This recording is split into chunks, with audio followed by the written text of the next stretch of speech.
Hey everyone, welcome back to Flexify to Your Job Search Evolve podcast. I'm your host Trina. Today I'm talking about something that's happening in living rooms across America right now. Parents making one of the hardest decisions of their lives: when to stop the economic outpatient care to their adult children. Not because they don't love them, but because they love them too much to watch them fail slowly. As always, I'm just keeping it real, because there's a massive disconnect happening between generations right now, and it's costing people their futures. Here's what I'm seeing across HR.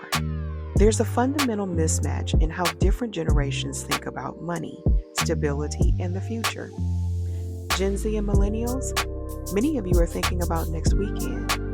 What can I do now? What experience can I have? What opportunity is in front of me? Your parents, they're thinking generationally. What happens in 10 years? What happens when I'm gone? What foundation is being built or not built? And this disconnect is creating conflict in families everywhere. Let's talk about numbers, because this is staggering. According to recent data, over 50% of young adults aged 18 to 29 are living with their parents. Even among 25 to 34-year-olds, a significant percentage have moved back home or never left. Now, some of this makes sense. Student debt is crushing, housing costs have exploded, and entry-level wages haven't kept pace. The economy is legitimately harder for young people in specific ways. But here's where it gets complicated. When living at home goes from temporary bridge to permanent lifestyle, something breaks. Parents watch their adult children save money, great, but not pay down crushing debts, problem. Take trips and have experiences, totally understandable. Talk about financial stress, concerning. But make discretionary spending choices anyway, confusing. And parents think, am I helping or am I enabling a slow motion financial disaster? I think there's a massive education gap here. A lot of young adults don't fully understand what financial default actually does to their future. So let's talk about it and break it down. When young adults let financial obligations slide, whether it's student loans, credit cards, medical bills, or personal loans, the consequences compound over time and directly impact both their career trajectory and financial future. In terms of career impact, many employers run credit checks as part of background screening, especially in finance, accounting, government, healthcare administration, and management positions. Security clearances for government and defense contractor jobs often require clean financial records. Poor credit can disqualify candidates from positions handling money or sensitive information. Some professional licenses require disclosure of financial judgments or liens. Internal promotions to roles with financial responsibility may be blocked. And the stress of financial chaos affects job performance, focus, and career advancement. Wage garnishment shows up in payroll, potentially impacting how employers view your reliability. And let me add, an employer can accept 2 wage garnishments in totality. After that, it can be grounds for termination. Now let's talk about the financial impact. Credit scores drop 100 plus points and stay damaged for 7 to 10 years. Future borrowing becomes more expensive or impossible. Higher interest rates on everything. Can't qualify for mortgages, car loans, or even apartment rentals. And here's something interesting about apartment rentals. Property management companies are becoming resistant to co-signers. Wage garnishment can take 10 to 25% of your paycheck automatically. Tax refunds get seized, no choice, no warning. Collection agencies can sue and win judgments against you. The original debt grows exponentially with penalties and compounding interest. Can't get approved for credit cards, forcing reliance on others or cash-only living. Emergency expenses become crisis because there's no credit safety net. and retirement savings get delayed or never start, costing hundreds of thousands in lost compound growth. Here's what people don't realize. Financial defaults don't just cost you money. They cost you opportunities, career growth, life flexibility, and decades of potential wealth building. Someone with damaged credit from their 20s and 30s can easily lose $200,000 to $500,000 in lifetime wealth compared to someone who addressed their debts early. That's the cost of higher interest rates on every loan for a decade, inability to buy property during prime appreciation years, lost investment returns from delayed retirement contributions, career opportunities missed due to credit checks, and emergency costs magnified by lack of credit access. The point I'm driving home here is ignoring financial obligations doesn't make them disappear. Time makes them exponentially worse. Every month of avoidance doesn't just add to the debt, it subtracts from your entire future earning and wealth building potential. Here's the paradox of subsidized living. When someone else pays your rent, you can have money in savings and be in financial crisis. You can take vacations and be one emergency away from catastrophe. You can look stable and be building absolutely nothing sustainable. It's like being on a sinking ship in warm water with snacks. You don't feel the urgency because you're comfortable, but the ship is still sinking. Parents see this happening and think the comfort is the problem. They need to feel the cold water to swim for shore. Most parents who let adult children live at home have good intentions. Move back in. Don't pay rent. Use this time to get stable. Pay off debt. Build savings. Get on your feet. It's meant to be a bridge. Temporary support to cross from instability to stability. But here's what often happens. Year 1, I'm getting organized. I'm making a plan. Year 2, I'm making progress. I just need more time. Year 3, I have savings now, so I'm doing better, while debts remain in default. And year 5, why are you pressuring me? I'm working on it. The safety net, meant to catch someone temporarily, becomes a habit, a permanent lifestyle subsidy that removes any urgency to change. And at some point, parents realize, I'm not helping them get out. I'm just making it comfortable enough that they never have to. Here's what's keeping parents up at night. If market rate rent is $1,200 a month and you're covering it, that's $14,400 per year, $43,200 over 3 years, $72,000 over 5 years, and $144,000 over 10 years. Now imagine you handed your adult child that money in cash. What would responsible use look like? Most parents expected aggressive debt elimination, emergency fund building, credit score repair, financial education and improved habits, a clear timeline to independence. But what parents often see instead, trips and experiences, lifestyle maintenance that they can't actually afford independently, debts ignored and minimally addressed. No urgency, no timeline, no plan. The same spending patterns that created the debt in the first place. At some point, parents do the math and realize, I'm funding the problem, not the solution. Look, I'm not going to gaslight anyone. The economy is different. College costs have exploded relative to wages. Housing markets in many cities are genuinely unaffordable. Healthcare costs are crushing. Job security is lower. Pensions are gone. And the social safety net is weaker. These are the facts. This matters. Previous generations did have certain advantages. But here's the hard truth. Knowing the game is harder doesn't exempt you from playing it well. You still have to live within your actual means, address debts aggressively, make hard trade-offs, and build financial habits that work in the economy you have, not the one you wish you had. Previous generations couldn't live rent-free into their 30s because that option didn't widely exist. So they figured it out, not because they were superior humans, but because they had no choice. The question isn't who had it easier. The question is, are you using the advantages you do have to build something, or just to stay comfortable?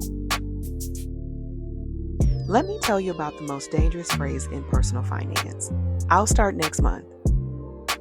Next month, I'll create a budget, start attacking the debt aggressively, stop the discretionary spending, get serious about my finances, and really buckle down. But next month arrives, and there's always something. Car repair, friends' destination wedding, holiday expenses, mental health. I needed a break.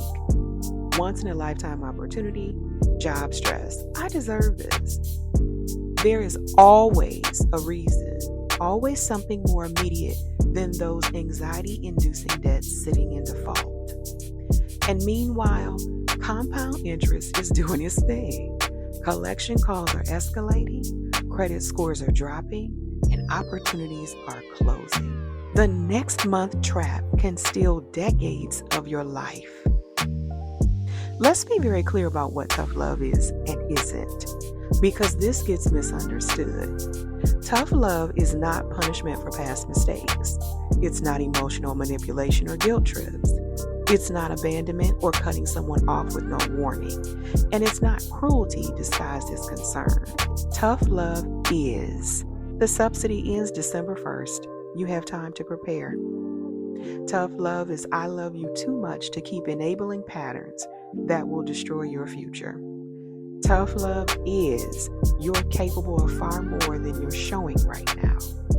And tough love is I won't always be here, and I need to know you can make it without me. Tough love is choosing long-term capability over short-term comfort for everyone involved. It's a parent doing the hard thing because the easy thing isn't helping. Here's something that's going to sound backward. Enabling is control. When parents keep rescuing, keep subsidizing, keep removing all consequences, they're controlling the outcome. The adult child never has to fully develop because someone always catches them.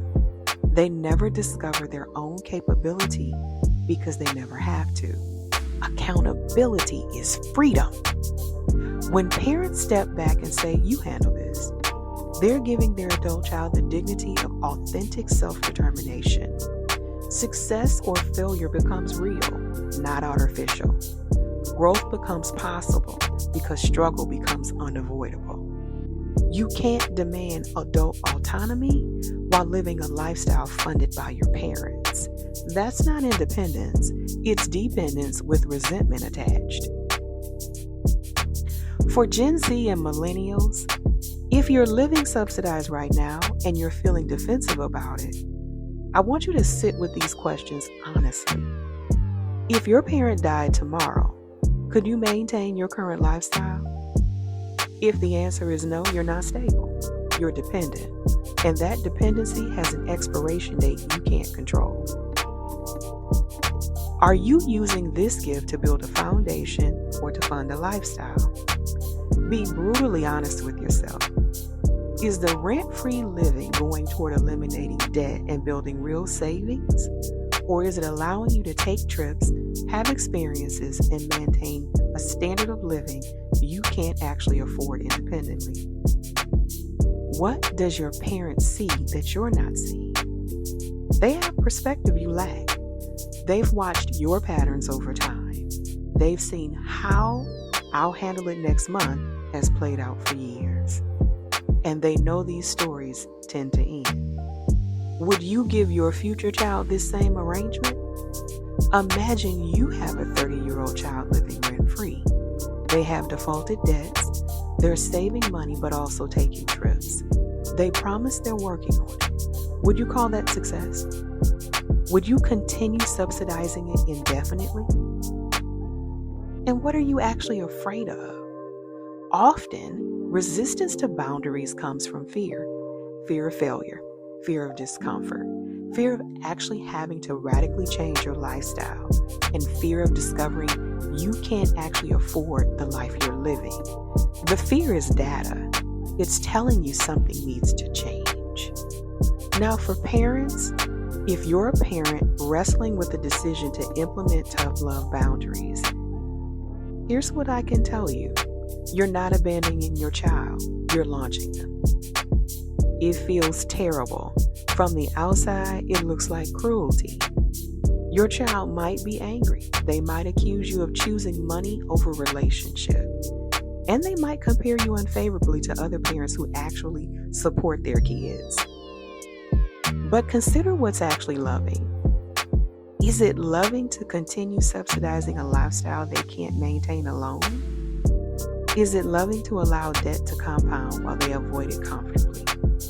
Is it loving to work extra years because they never learned to stand independently? And is it loving to leave them unprepared for a world where you're not there? Or is it more loving to create urgency for change while you're alive to guide them? Is it more loving to let them feel consequences in a controlled environment? Is it more loving to give them the chance to prove to themselves that they're capable? And is it more loving to prioritize their long-term capability over short-term comfort? You already know the answer.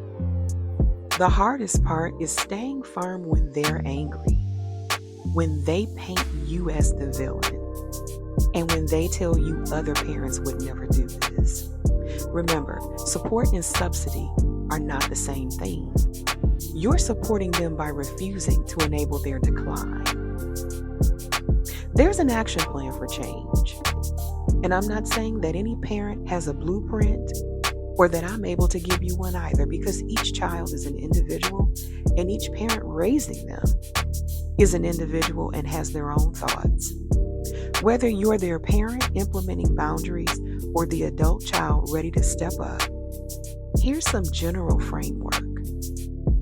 Complete financial transparency. Write down everything. Every debt, amount, interest rate, status. Every monthly expense, every income source, current savings, and your credit score. No hiding, no vague estimates, just hard numbers. Calculate real cost of living. What would life cost without subsidy? Market rate rent, utilities, food, transportation, insurance, minimum debt payments, basic necessities only.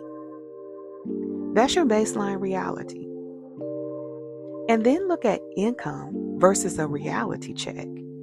Does current income cover real cost of living plus debt repayments? If yes, create aggressive debt elimination timeline.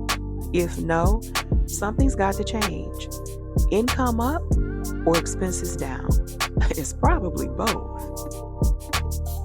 Create a specific timeline with milestones, not vague intentions, actual dates and numbers.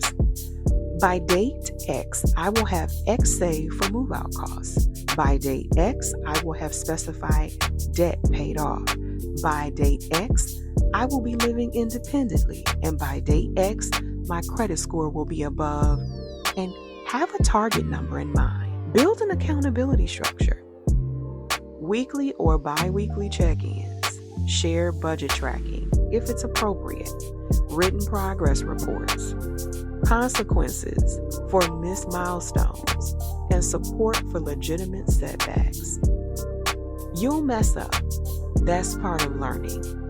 But you have to start.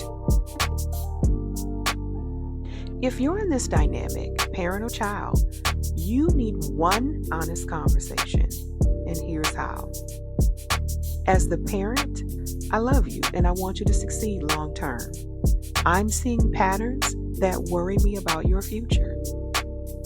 I won't be here forever, and I need to know you can make it without me. Here's what's changing, when it's changing, and how I'll support you through the transition. But the transition is happening.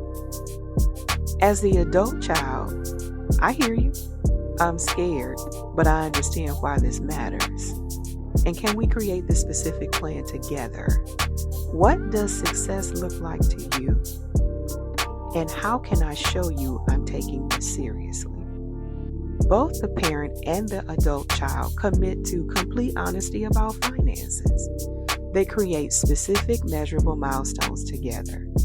They have regular progress check-ins and grace for setbacks without abandoning the plan. And they keep the long-term goals in focus. There are two futures. Let me paint you two pictures. Future A. 5-10 years from now, the adult child is stable. They have their own place, credit rebuilt, managing money well, and maybe they have kids they're raising with healthy financial habits. And they say to the parent, I was so angry when you made me start paying rent, when you set those boundaries, but you did what I needed, not what I wanted. You loved me enough to let me struggle while I could still learn. Thank you. And future B. The parent is gone. The adult child is 45 to 50 years old, still struggling with the same debts plus new ones. Credit still destroyed, never learned the hard lessons, and lost decades to avoidance and comfort. All because no one loved them enough to let them struggle when there was still time to learn. Which future are you building right now? Here's the core truth. Parents think generationally. Many young adults think about next weekend. That's not an insult, it's human nature. Young people are wired to be present focused. It's developmental and normal. But when you're 30, 35, and 40, and still living like consequences don't exist, you're running out of time. To the Gen Z and Millennial listeners, the boundaries you are experiencing, the tough love, the cruelty you think you're facing, that is the support. It just doesn't feel like it yet. To the parent listeners, you're doing the right thing, even when it feels awful. Hold the line. Your child might not thank you now, but you're fighting for their future, whether they recognize it or not. I'll leave you with this. What are you optimizing for? Comfort now or capability later? Avoiding conflict today or building strength for tomorrow? Looking supportive or actually being helpful? The answers to these questions determine everything. Because here's the thing about generational thinking. It requires sacrifice in the present for benefit in the future.